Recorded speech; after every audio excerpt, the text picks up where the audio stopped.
Hello students, કેમ છો બધાએ? મજામાં? फिर से एक बार प्रोबेबिलिटी चैप्टर में 13.3 एक्सरसाइज, क्योंकि 13.1 और 13.2 सिर्फ फॉर्मूला बेस्ड है। 13.3 एक्सरसाइज में प्रॉब्लम्स हम जितने भी है बेस फॉर्मूले के ऊपर डिपेंड वो ट्राई करते हैं। ये सम्स मैंने डायरेक्टली यहाँ पर विथ आंसर्स समझाते हुए अपन लेंगे। आपके पास टेक्स्ट बुक होनी चाहिए। टेक्स्ट बुक में क्वेश्चन को अच्छी तरीके से एक बार रीड करना है। उसके बाद कंडीशनल प्रोबेबिलिटी किस तरीके से लगानी है वो एक एक करके लॉजिकली ध्यान देते हैं। ठीक है, भले स्लोली सही, लेकिन सोचना है कि भाई फॉर्मूला बेस्ड किस तरीके से इसका आंसर आया है। अब देखिए, जैसे पहले क्वेश्चन में एक अर्न है, मतलब गुजराती में थैलो, उसके अंदर 5 रेड और 5 ब्लैक कलर के बॉल डाले हुए हैं। ठीक है, तो टोटल बैग के अंदर कितने बॉल है? 10। ओके, अब उसमें से हमने एक बॉल निकाला। 10 में से हमको एक बॉल निकालना है, उसका कलर नोट करना है। आप क्वेश्चन पढ़ेंगे तो बिल्कुल क्लियर हो जाएगा। गुजराती में प्रश्नवाद जो एकदम क्लियर घर बढ़िया से 10 में से हमने एक बॉल को हाथ डाल करके निकाला, उसको कलर नोट किया। कलर नोट करने के बाद वापस हमने थैले के अंदर वो बॉल को डाल दिया। अब जो कलर हमने नोट किया था उसके जैसे 2 बॉल वापस एक्स्ट्रा उसके अंदर डाल देने हैं। तो अब अगर समझ लो, हमने यहां से पहले मान लो कि जो भी बॉल निकाला था वो रेड था, तो हमने रेड को वापस डाल दिया।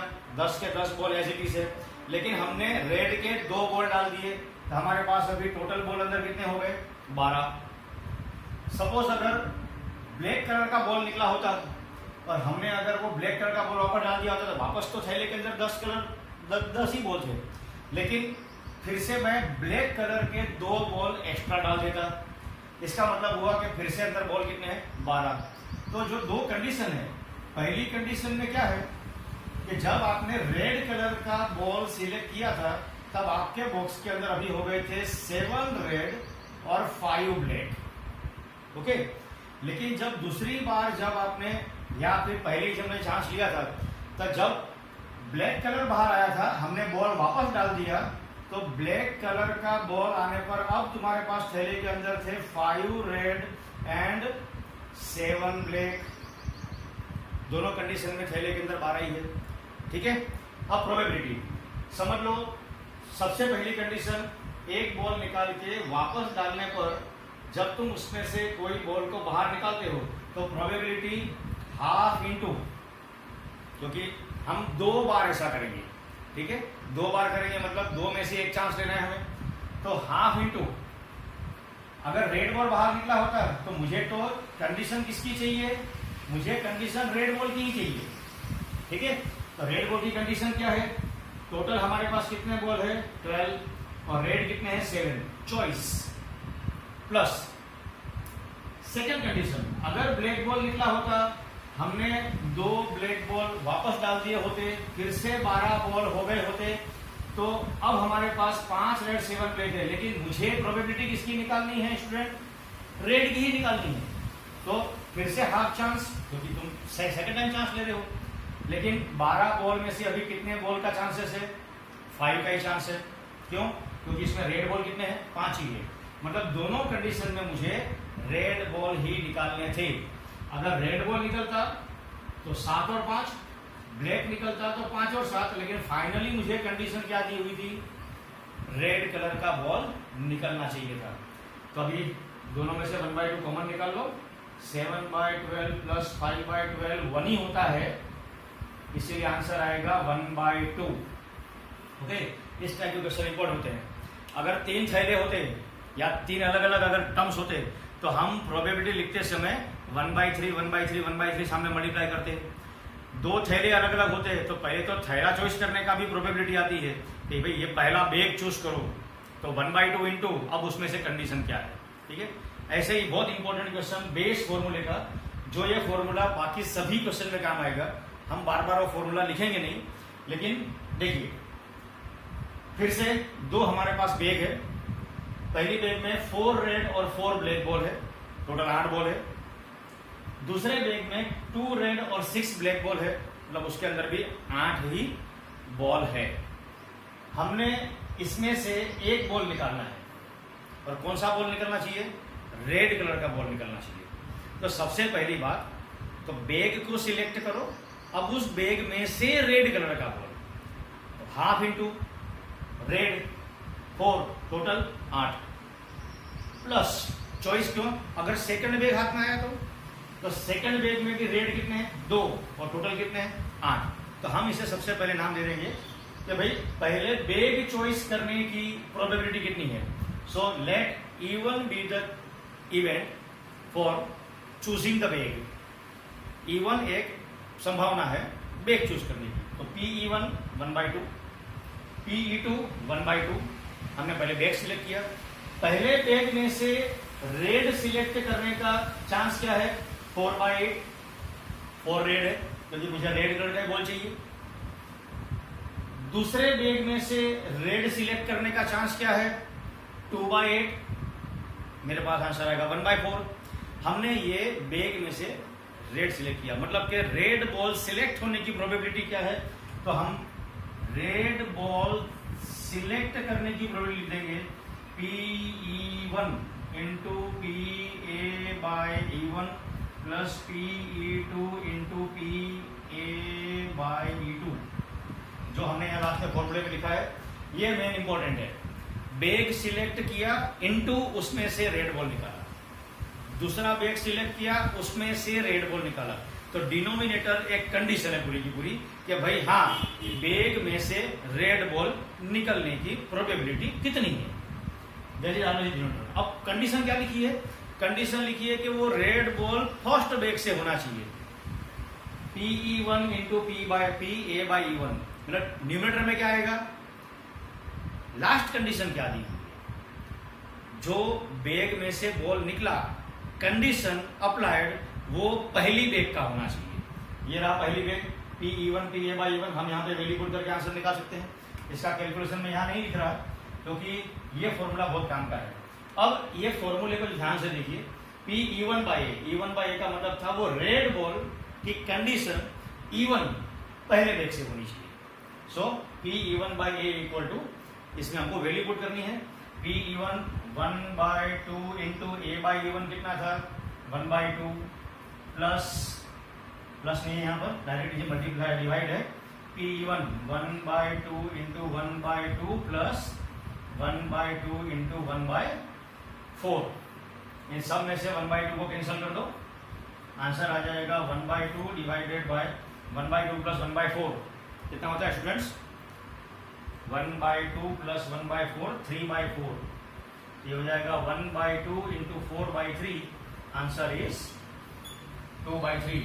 फिर से कह रहा हूं, ये फॉर्मूला अब हर क्वेश्चन के अंदर में जितने भी टाइप के सम्स है 13.3 में, ये फॉर्मूला हर जगह मैं इंट्रोड्यूस करूंगा।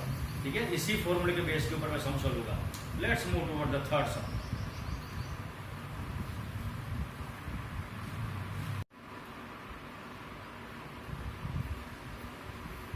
नाउ स्टूडेंट, थर्ड क्वेश्चन में स्टूडेंट जो है वो स्कॉलर्स है।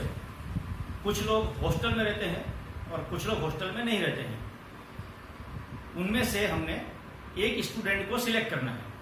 ठीक है, और स्टूडेंट सिलेक्ट करना मतलब दो चीज फिर से हो गई कि भाई हॉस्टल में रहने वाले बच्चे और हॉस्टल में नहीं रहने वाले बच्चे, उनकी प्रोबेबिलिटी दी हुई है अलग अलग। फिर फाइनल प्रोबेबिलिटी पूछी है कि हॉस्टल में रहने वाले बच्चे की प्रोबेबिलिटी जब वो बच्चा सिलेक्ट हुआ था तो वो कौन था। नाउ जस्ट ध्यान से, हमने E1 नाम दे दिया, कंडीशन लिखी हुई है 60%। सो प्रोबेबिलिटी E1 मतलब E1 और E2 जो है वो E1 इज फॉर हॉस्टल में रहने वाले स्टूडेंट्स 60% मतलब 0.6। हॉस्टल में नहीं रहने वाले बच्चे जो भी मतलब कॉलेज में आकर के पढ़ रहे थे तो PE2 0.4। जो इसके वाले पहले वाले सम में 1/2 था वही 0.6 और 0.4 है। अब हमने जो स्टूडेंट को सिलेक्ट किया वो हॉस्टल वाले सिलेक्ट में से जो लड़के को ग्रेड मिला है, ग्रेड, तो हमने A ग्रेड वाले को A इवेंट मान लिया, हॉस्टल में रहने वाले स्टूडेंट को जो ग्रेड मिला है ए, उसकी प्रोबेबिलिटी 0.3 है। हॉस्टल में नहीं रहने वाला बच्चा मतलब कि E2, वो कंडीशन है कि हॉस्टल नहीं रहता, लेकिन क्या मिला है प्रोबेबिलिटी में, जो ग्रेड ए मिला है वो है 0.2। करेक्ट। अब हमें निकालना है कि स्टूडेंट तो सिलेक्ट हो गया। देखिए मैंने फिर से वही फॉर्मूला लिखा है बार बार। स्टूडेंट सिलेक्ट होना मतलब डिनोमिनेटर में मुझे PE1 P A/E1, नहीं रहने वाला स्टूडेंट PE2 P A/E2, और वो हॉस्टल में रहने वाले बच्चों में से निकला था, वो चांस कितना है हमें यहाँ पे से वैल्यू पुट करनी है। PE1 तो 0.6 into A/E1 0.3 divided by 0.6 into 0.3 plus PE2 0.4 into 0.2। Okay, तो ये आ गया 0.18 divided by 0.18 plus 0.08, 0.18 divided by 0.26, 18 divided by 26, 9/13। देखिए मैंने कंडीशन वही लिखी है।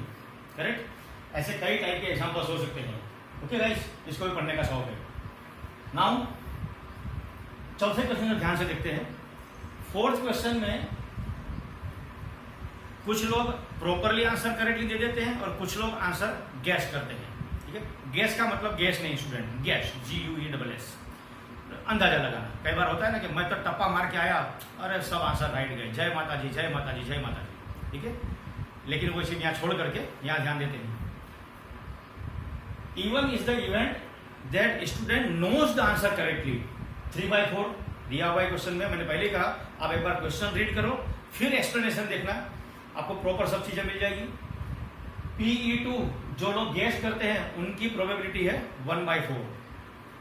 A/E1, अब बुक में क्वेश्चन में लिखा हुआ नहीं है कि भाई उसकी प्रोबेबिलिटी 1 है कि नहीं, लेकिन उसने लिखा कि ही गिव्स आंसर करेक्टली, मतलब कि उसने 100% आंसर करेक्ट दे दिया। सो E1 में से आंसर देने वाले स्टूडेंट 1, और E2 मतलब गेस करने वालों में से जो हमने स्टूडेंट सिलेक्ट किया उसकी प्रोबेबिलिटी कितनी है 1/4। हमें आंसर निकालना है कि वो E1 में से हो जो स्टूडेंट हमने सिलेक्ट किया ग्रेड वाला या जिसने आंसर करेक्ट दिया। A is for giving the correct answer. ये करेक्ट आंसर नोइंगली है, ये करेक्ट आंसर गेसिंग है। फिर से लिखिए E1/A, तो मैं बार बार फॉर्मूला नहीं लिखूंगा, लेकिन इसमें कंडीशन यही थी कि वो जो स्टूडेंट सिलेक्ट हुआ जिसने करेक्ट आंसर दिया वो नोइंग में से, मतलब उसको आंसर पता था उसमें से होना चाहिए। तो सिंपली चीज है PE1 3/4 into 1, 3/4 into 1 plus PE2 1/4 into PA/E2 1/4। देखिए सॉल्व करने का तरीका अलग अलग है, लेकिन फॉर्मूला एक ही है। सिलेक्ट करना है, फिर कंडीशन चले आती है कहां से सिलेक्ट करना है।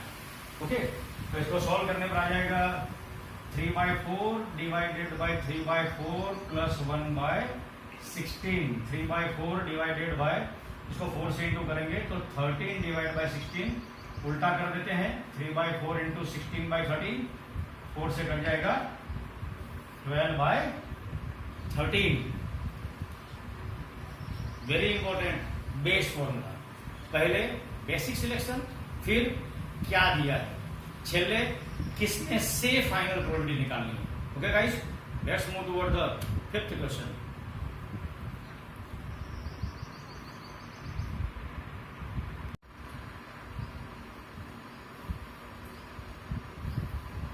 नाउ स्टूडेंट्स, क्वेश्चन नंबर 5 जो है वो एग्जैक्टली सेम है, क्योंकि हमको पहले E1 E2 की प्रोबेबिलिटी दे दी गई है, फिर सिलेक्ट क्या करना है, मतलब वो A/E1 A/E2, उसके बाद डायरेक्टली बेस फॉर्मूले में वैल्यू पुट करनी है। मतलब पांचों क्वेश्चन जो है वो डबल E1 E2 इवेंट वाले थे।